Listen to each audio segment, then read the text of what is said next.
There are moments in your life that arrive disguised as something ordinary.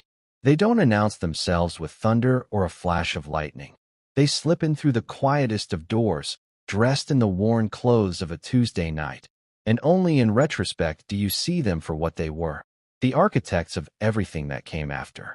For me, that moment smelled of old books and the lavender fabric softener Julian used, and it felt like the weight of a world settling not on my shoulders, but against them, a warm, breathing pressure that rearranged my entire internal geography. He had fallen asleep on my couch, a thing that had happened 100 times before in the landscape of our friendship, but this time was different. This time, he wasn't sprawled out in the careless way of a man claiming space. He was curled on his side, facing the back of the sofa, and as I sat on the floor reading, the slow, gravitational pull of his sleep had drawn him until his back was pressed firmly against mine. It was a simple point of contact, nothing more than the thin cotton of his t-shirt and mine, a few inches of shared warmth along our spines. But in the silent cathedral of my apartment, with the city humming its distant, metallic lullaby outside the window, it felt like a confession. It felt like a tectonic plate had shifted deep beneath the surface of our carefully constructed friendship. I froze, my book forgotten in my lap, my own breathing suspended, as if the slightest exhale might shatter the fragile truce of the moment. I could feel the slow, even rhythm of his breath through the fabric, a steady rise and fall that was both profoundly calming and terrifyingly intimate. For years, I had existed as an observer in his life, the quiet documentarian of his bright, chaotic energy. My camera was a shield, my quietness a fortress. I watched him move through the world with an effortlessness that I could only ever hope to capture, never to possess. And now, the subject had crossed the invisible line, had stepped out of the frame and pressed himself into my space, into my silence, unknowingly turning the lens back on me. My heart hammered against my ribs, a frantic, trapped bird, and every nerve ending along my back ignited with a hyper-awareness that was both exquisite and agonizing. I sat there for what felt like an eternity, a statue carved from yearning, listening to the sound of him sleeping, and I knew, with a certainty that was as hollow as it was absolute, that nothing would ever be the same again. The shift had begun 3 weeks earlier, not with a whisper, but with a crash. Julian's life, which had always seemed to me a brilliantly engineered machine of ambition and charisma, had suffered a catastrophic failure. He was a software consultant, a job that involved weaving elegant, logical solutions out of the tangled mess of corporate needs, and he was good at it. He spoke of code with the same passion a poet speaks of verse, seeing beauty in its structure and function. But a massive project, one he had poured nearly a year of his life into, had collapsed under the weight of its own complexity and the fickle demands of the client. It had been a public, brutal implosion, and it had taken a significant piece of him with it. He called me late on a Friday, his voice a frayed wire. He didn't explain the details, not then. He just said my name, a single, broken syllable, followed by a long silence. I knew that silence. It was the sound of Julian trying to hold himself together when the scaffolding had been kicked out from under him. "I'm coming over," I had said, not as a question, but as a statement of fact. When I arrived at his apartment, the place was dark, save for the bluish glow of a monitor displaying lines of dead code. He was sitting on the floor, leaning against his desk, looking smaller than I had ever seen him. Julian was motion and light. A former collegiate swimmer, his body still held the memory of power in the breadth of his shoulders and the easy confidence of his posture. But in that moment, he was all stillness and shadow.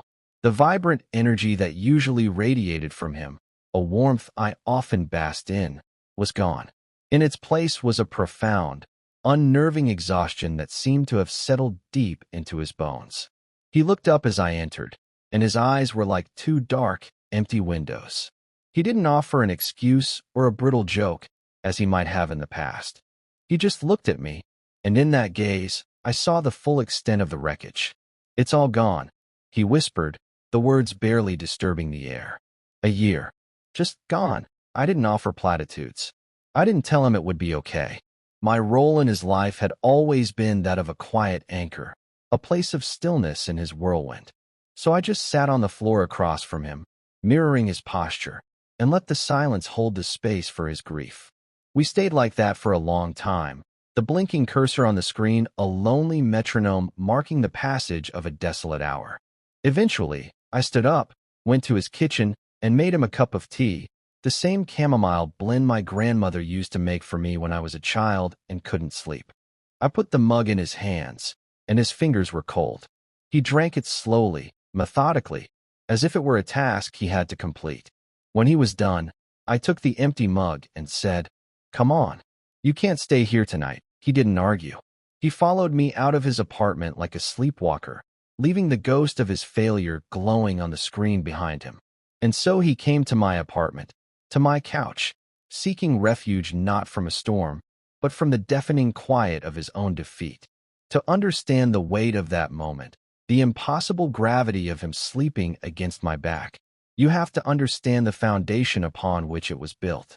Julian and I had met in college, a collision of two completely different orbits. I was in the fine arts program, a quiet, watchful presence who lived behind the lens of a 35mm camera. I found my language in shadow and light, in the composition of a forgotten corner or the fleeting expression on a stranger's face. My world was one of careful observation, of holding my breath so as not to disturb the scene. Julian was the scene. He was the captain of the swim team, a physics major who saw the universe as a series of elegant equations to be solved. He moved with a loud, joyful confidence, drawing people into his orbit with an easy, uncalculated charm. He was the sun, I was the satellite, content to capture his light from a distance. We were assigned as partners in a mandatory literature class, a cruel twist of academic fate that forced our worlds to intersect. Our first meeting was a study in contrasts. He arrived 5 minutes late, smelling faintly of chlorine, his hair still damp, and he filled the small library study room with an energy that felt like it was physically pushing the walls outward. I was already there, my books arranged in neat, parallel lines, my notes meticulously organized. He dropped into the chair opposite me, flashed a smile that could have powered a small city, and said, "Leo, right? Sorry I'm late. Practice ran over." So, The Wasteland, what a cheerful little poem, huh? His irony was gentle, a way of extending a hand across the divide of our dispositions. I found myself smiling, a rare, unbidden reaction. I had expected him to be dismissive, another jock ticking a box for a required credit. But he was present, he was engaged, and he was surprisingly, disarmingly brilliant. He saw the poem not just as words, but as a fractured system, a network of broken connections, and he spoke about it with the same analytical clarity he applied to his physics problems. Our study sessions became a strange and wonderful ritual. We would talk about T.S. Eliot, and then he would ask me about photography. He didn't just ask what I photographed, he asked why. He wanted to know what I saw in a rusted fire escape or a reflection in a puddle that made me stop. "You see the world differently," he told me once, his head cocked to the side, his gaze genuinely curious. "It's like you're operating on a different frequency. You notice the quiet things. No one had ever described me so accurately. People usually just saw me as shy or aloof. Julian saw me as observant.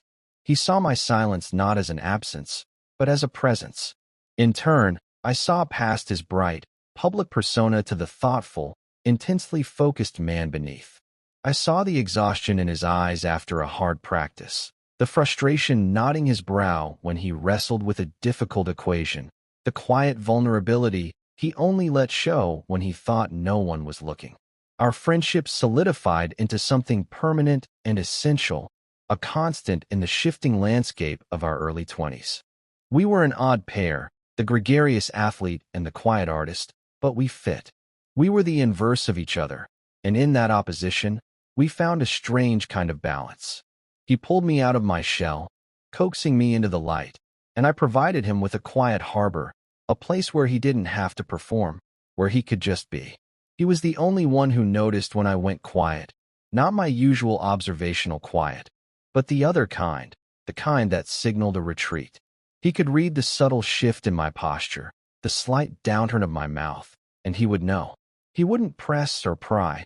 He would just get a little closer, his presence a silent question, a steady offering of support. The moment my feelings for him curdled from friendship into something deeper, something more dangerous, is etched into my memory like a photograph developed with perfect clarity. It was the end of our senior year, at the conference championship swim meet. The air in the natatorium was thick with the smell of chlorine and the electric hum of anticipation. I was there, as always, with my camera, perched in the bleachers, trying to capture the explosive power of him launching off the starting block, the fluid grace of his form cutting through the water. He was swimming the final leg of the freestyle relay, the deciding race. The entire meet came down to his 50 yards. He dove in with his team slightly behind, and for 22 frantic seconds, he was a force of nature, a blur of muscle and will. He touched the wall, and for a split second, the entire building held its breath before the scoreboard flashed, confirming they had won by 1/10 of a second. The place erupted. His teammates swarmed him, pulling him from the water in a chaotic celebration. But my lens was focused only on Julian. He pulled his cap off, his hair plastered to his head, and he pushed his goggles up onto his forehead.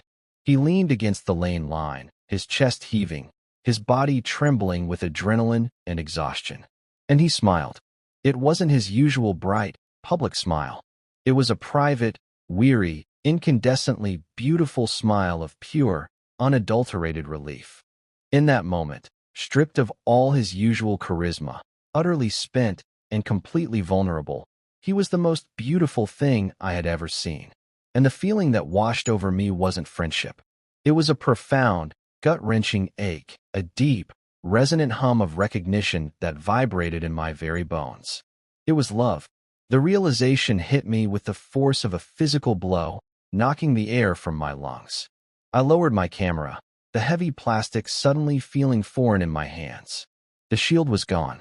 I was just a boy, looking at another boy, and my heart was breaking with the impossible beauty of it all. I buried that feeling. I packed it away in a lead-lined box and sank it to the bottom of my soul. Our friendship was too precious, too essential to my life, to risk on the treacherous shoals of a one-sided love. So I became a master of emotional architecture, building walls and false corridors within myself to keep that feeling contained. I dated other people, men and women, trying to find a fraction of the connection I felt with him, and I always failed. Julian, meanwhile, moved through a series of bright, lovely girlfriends who never seemed to last. He would bring them around, and I would be polite and welcoming, my smile a carefully constructed mask, while inside, the buried thing would rattle its box. He would talk to me about his relationships, about his frustrations and confusions, and I would listen, offering the steady, platonic advice of a best friend, each word a small act of self-betrayal. It was a quiet, constant agony, but it was a price I was willing to pay to keep him in my life. I became a perfect actor in the play of our friendship, and I believed, for many years, that the performance was flawless. Until he fell asleep against my back, and the walls I had so carefully constructed began to show their cracks. That first night of his crisis, he slept on the couch, and I took the floor. The next morning, he left before I was fully awake, leaving behind a note on my kitchen counter. "Thanks, Leo, for everything." It read, his usually bold handwriting reduced to a tired scrawl. I thought that would be the end of it, a temporary port in his personal storm. But that evening, he was at my door again, looking just as lost as the night before. He didn't have to ask. I just stepped aside and let him in. And so the ritual began. It started with him just needing a place to be that wasn't his own apartment, a space that didn't echo with his failure. He would come over after work, and we would exist in a comfortable silence. Sometimes we'd watch a movie, neither of us really paying attention.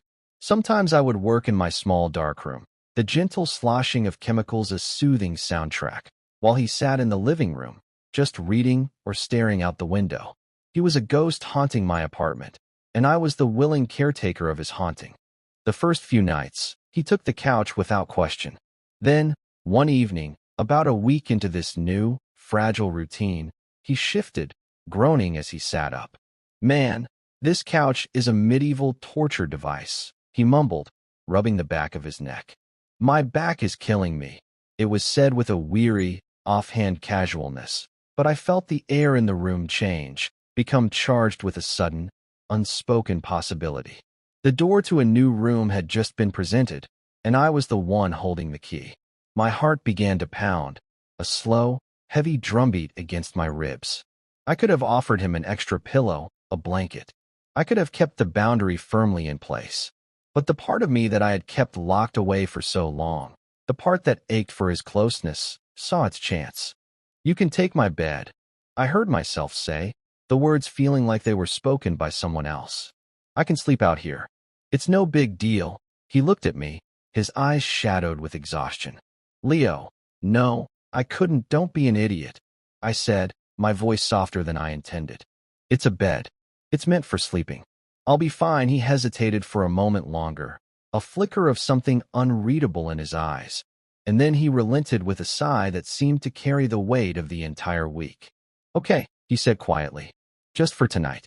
"Thank you." That night, I lay on my lumpy couch, staring at the ceiling, acutely aware of him just one room away, sleeping in my bed, surrounded by my scent, his body settling into the indentation my own body had made in the mattress over years of lonely nights. The air itself felt different, thicker, imbued with the knowledge of his proximity. Sleep was a distant country I could not reach. I was suspended in a state of heightened awareness, cataloging every creak of the floorboards, every distant siren, and imagining the slow, steady rhythm of his breathing in the next room. It was a sweet and terrible torture. The next night, the same negotiation played out, but with less resistance. The third night, it was simply assumed. He would arrive.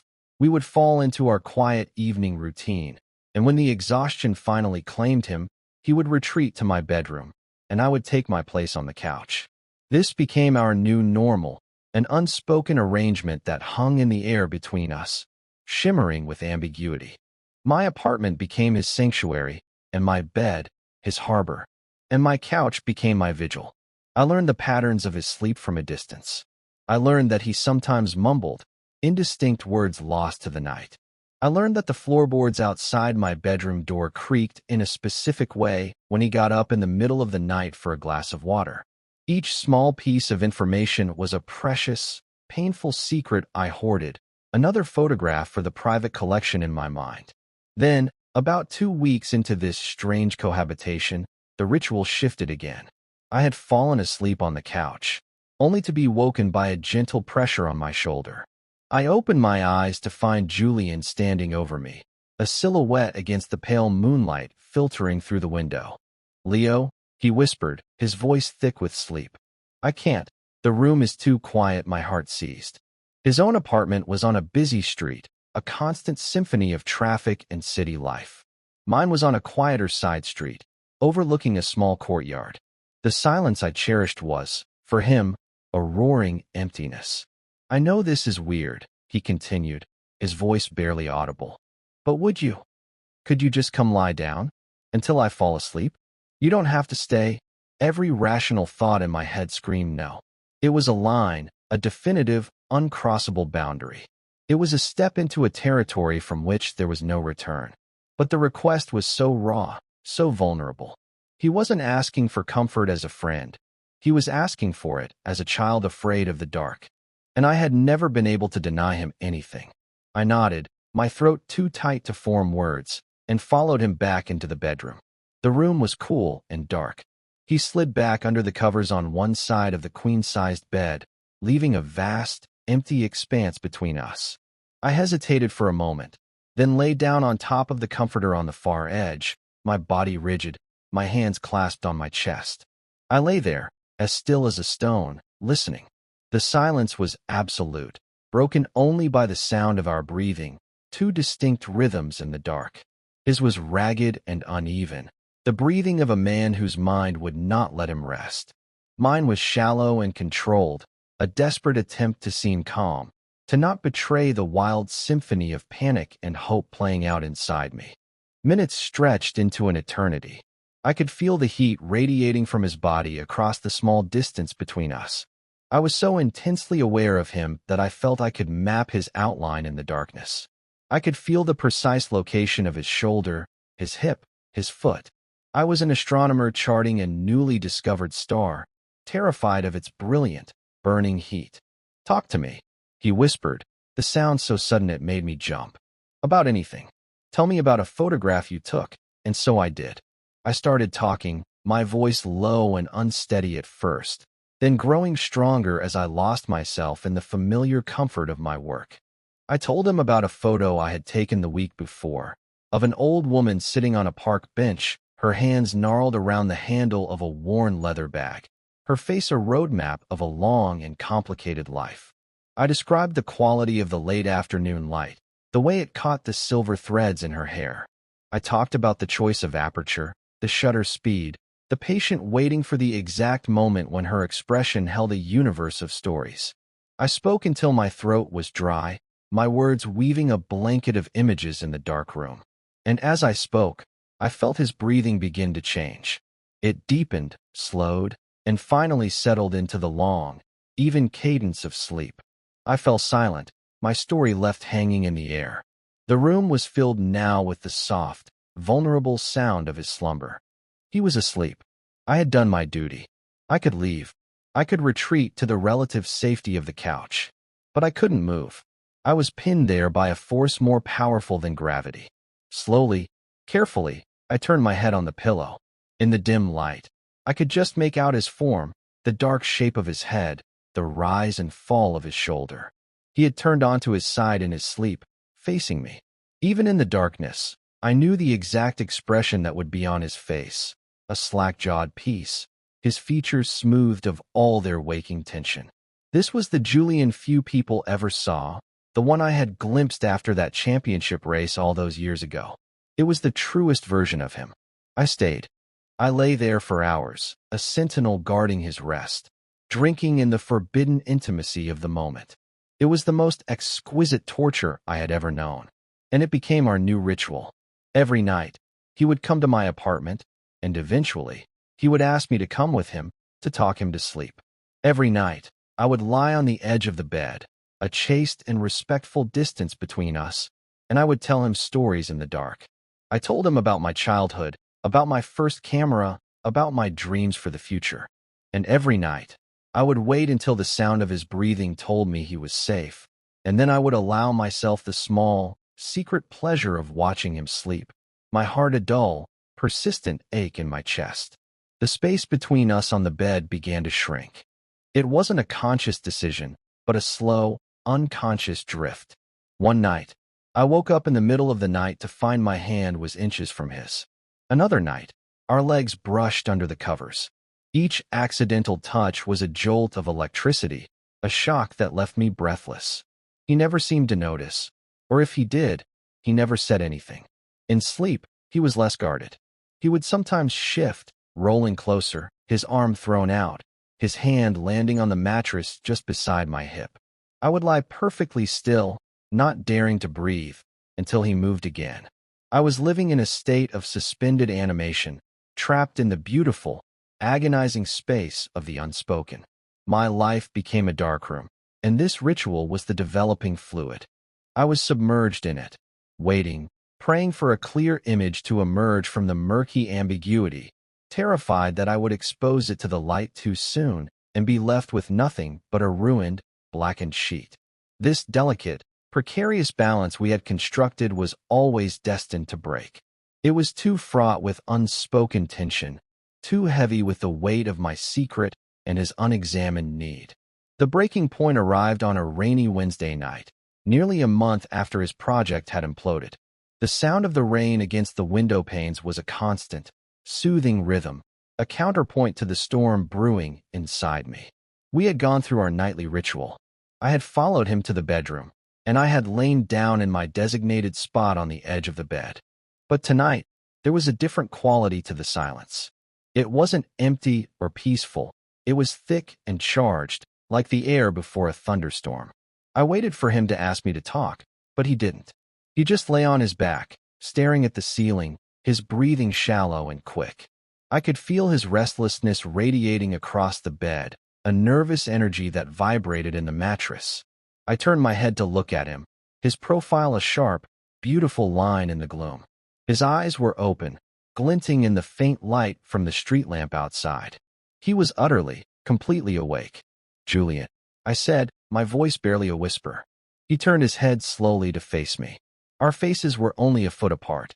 I could see the conflict in his eyes, a turbulent sea of emotions I couldn't begin to decipher. "I can't sleep," he said, his voice rough. "I know," I replied.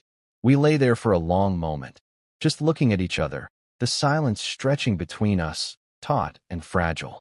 The air grew heavy, each breath a conscious effort. The unspoken thing that had lived between us for weeks, for years, was suddenly in the room with us, a physical presence. It was sitting on my chest, making it hard to breathe. I knew this was it. This was the moment where the photograph develops, for better or for worse. I could feel the precipice, the terrifying edge of a decision. "Leo," he said again, his voice even quieter this time, so soft it was almost lost in the sound of the rain. "Yeah." My heart was a frantic drum against my ribs. He swallowed, a small, audible sound in the stillness. "Can I ask you something stupid?" I held my breath. "You can ask me anything." He closed his eyes for a second, as if gathering his courage. When he opened them again, they were filled with a raw, terrifying vulnerability. It was the same look I had seen in the natatorium all those years ago, the look that had undone me completely. "Would it be okay," he began, his voice cracking on the last word, "if I kissed you?" The world stopped. The rain, the city, the passage of time, it all ceased to exist. There was only his question, hanging in the air between us, a fragile, shimmering thing. It was not a proposition, it was a plea. It was a confession wrapped in a question, an offering of his own confusion and fear. He wasn't the confident, charismatic Julian of the daylight world. He was the boy in the dark, lost and asking for a landmark. And my own fear, the fear I had lived with for a decade, the fear of ruining the most important relationship in my life, simply evaporated. It was burned away by the sheer, blinding honesty of his question. In its place was a profound, aching tenderness. I didn't answer with words. I couldn't. I simply closed the small distance between us. It was a movement of inches, but it felt like crossing a continent. My hand came up to cup his jaw, my thumb stroking the rough stubble there, and then my lips met his. It wasn't a kiss of passion, not in the way the movies show you. There was no fire, no urgency. It was soft, hesitant, and unbearably gentle. It was a question and an answer all at once. It was the taste of rain and salt and a month of unspoken things. It was a quiet confirmation, a moment of two solitudes touching. His lips were soft, uncertain at first, and then they responded with a sigh, a release of tension that seemed to run through his entire body. It felt like coming home. It felt like every secret photograph I had ever taken of him had suddenly come to life, breathing and real.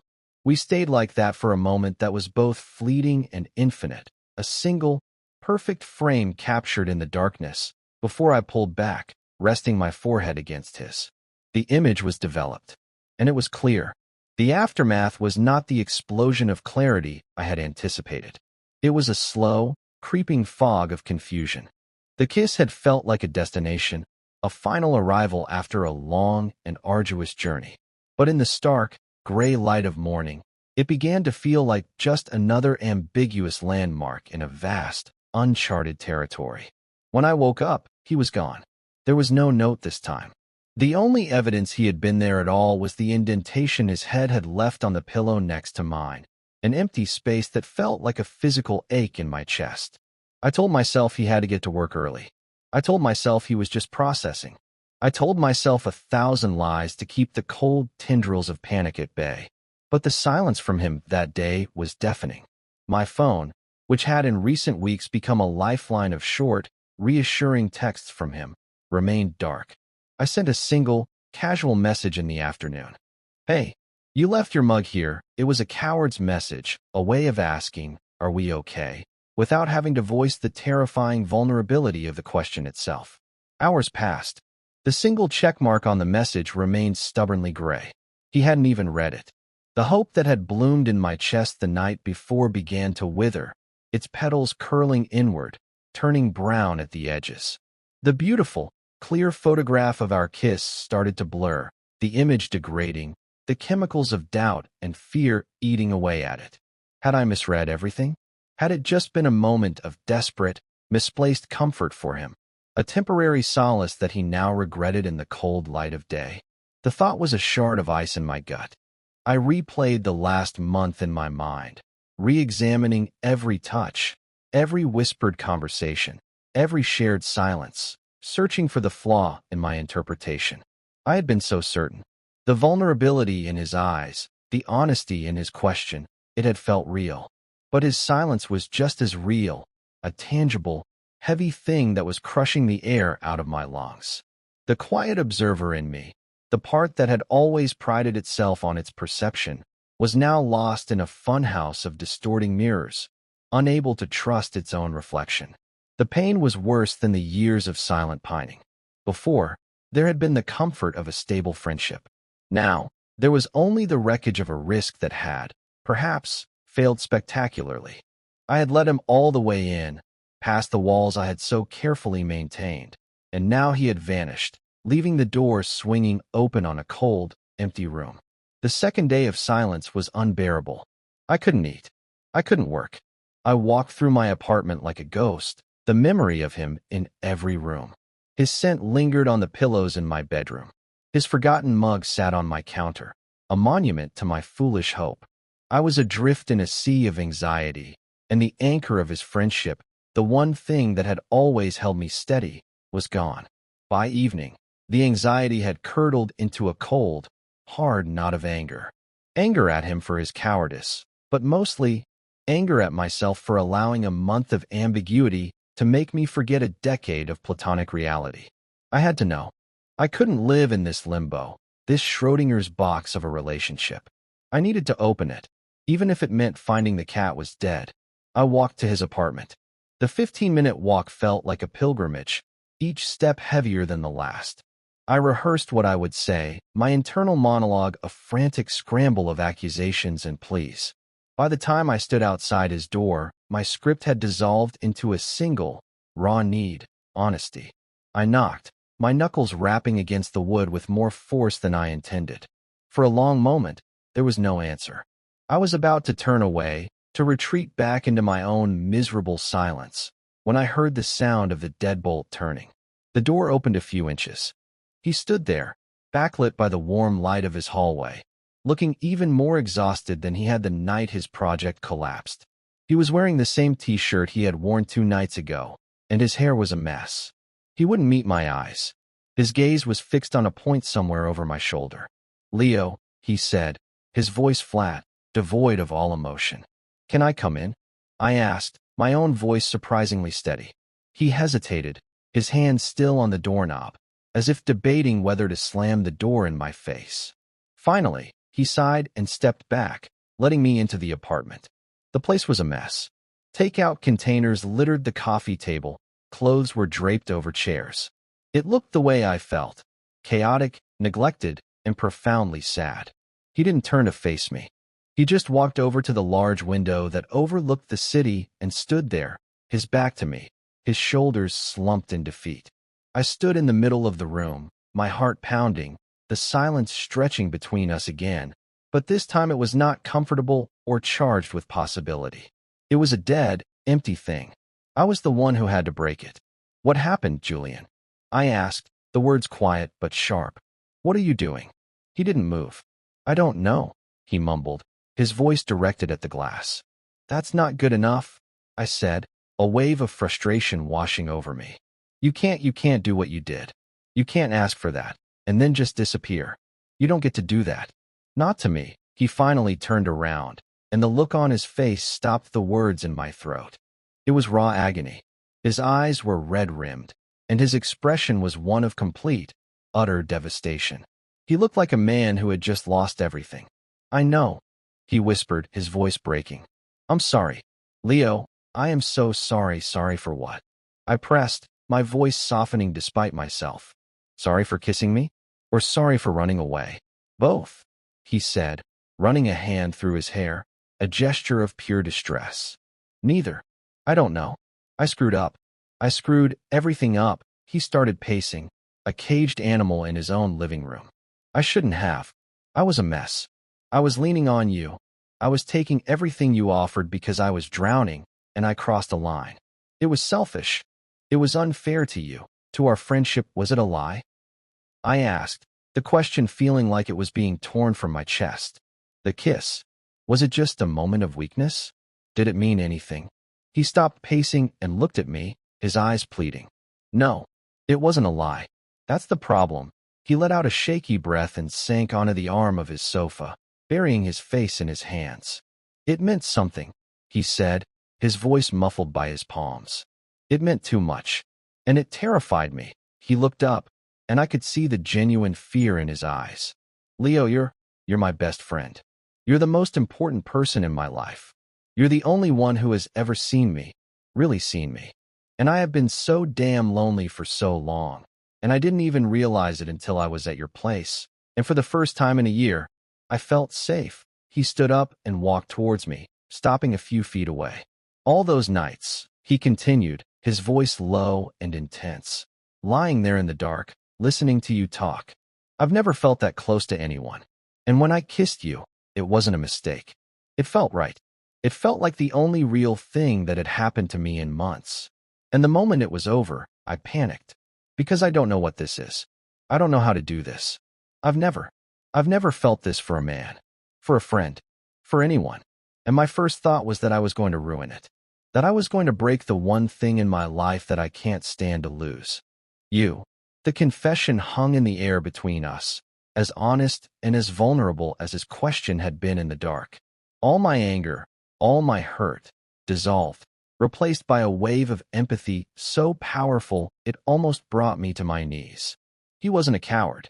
He was just scared. He was as lost in this new territory as I was. He had spent his life moving forward with confidence and certainty, and for the first time, he was facing a feeling that had no map, no equation. He had run, not from me, but from himself. I closed the distance between us, and this time, there was no hesitation. I reached out and pulled him into a hug, my arms wrapping around his back, holding him tightly. He was rigid at first, surprised, and then he just melted against me, his body slumping, his head dropping onto my shoulder. I felt a shudder run through him, and then the dampness of his tears soaking through the fabric of my shirt. He was crying, silent, body-racking sobs of a man who had been holding himself together for too long. I just held him, my hand stroking the back of his head, my cheek pressed against his hair. I didn't say anything. There were no words for this. There was only the solid, reassuring truth of our presence, a quiet anchor in the storm of his fear and my relief. We stood there in the middle of his messy living room for a long time, and it felt more intimate, more real than any kiss. It was the feeling of two broken pieces finally, carefully, being put back together.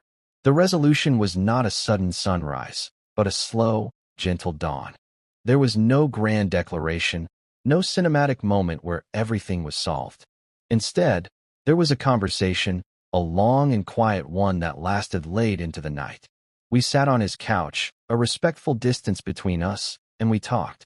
We talked with an honesty that we had never quite managed before, even in the deepest recesses of our friendship. He told me about the fear, the confusion, the disorienting feeling of his own emotional landscape shifting under his feet.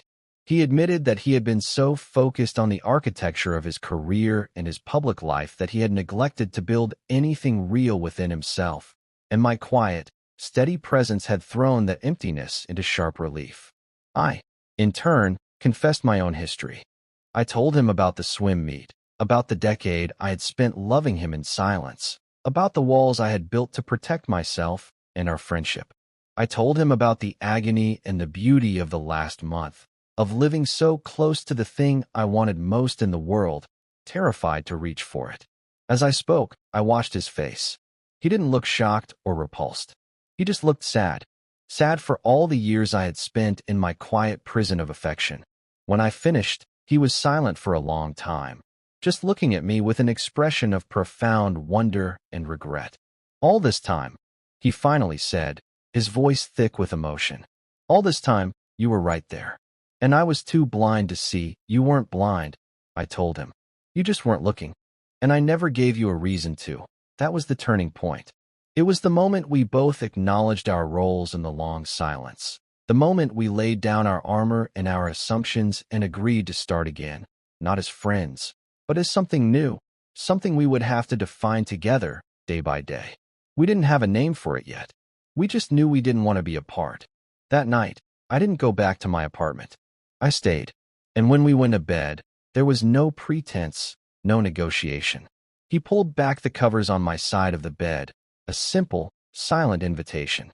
I lay down, and he immediately rolled onto his side, facing me, and wrapped an arm around my waist, pulling me close until my back was pressed against his chest.